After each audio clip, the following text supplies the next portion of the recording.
Hi everyone, my name is Lauren. I'm a speech language pathologist that specializes in pediatric feeding as well as lactation consultant. I think a lot of you are probably here because you're starting to think about or prepare for your baby solid journey. And I want to make sure that you feel ready and confident for those next steps. I work with families every day on building oral motor skills, safe swallowing, responsive feeding. So I'm going to give you my top 5 recommendations to ensure that you and baby are successful. So 1 is build exposure early. What I mean by that is you can start practicing this before your baby even takes their first bite of food. Give them an opportunity to kind of gnaw or chew on different textured teethers, something like a silicone spoon, and that way they can also help kind of build that strength and stability in their tongue and their jaw that's going to help with feeding later on. 2 is that positioning matters. You want to make sure that your baby is as upright as possible, not leaning back, so that they can manage the food more easily in their mouth, and you want their feet to be on a footrest. That's actually more important than people realize because it's going to provide stability from their feet all the way up to their trunk to ensure safe swallowing. Number 3 is know the difference between gagging and choking.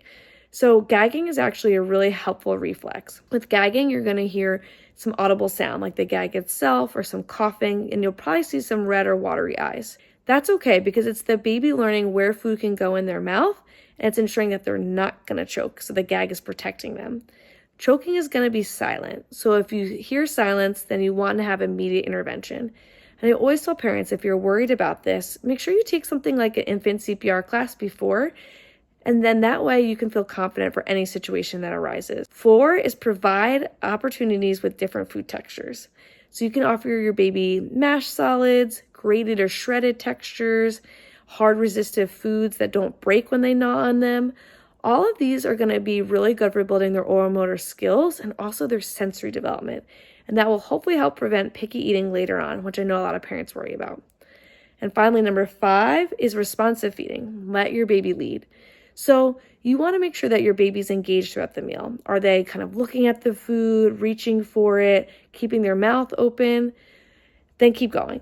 If you're noticing that they're kind of looking a little stressed, they're turning away, closing their lips, then stop that meal. You want it to always be positive, no pressure, no stress. No matter which style you choose, whether it's baby-led weaning, purees, a mixture of both, all of these kind of tips are going to help ensure that you are set up for success and lay a nice foundation for your baby's feeding. And when you're ready, the Bébé Foodie app is ready for you. So we have step-by-step guidance on food introduction, allergen introduction, how to serve food safely, recipes, and it's all in one place. And we are so excited to see you there.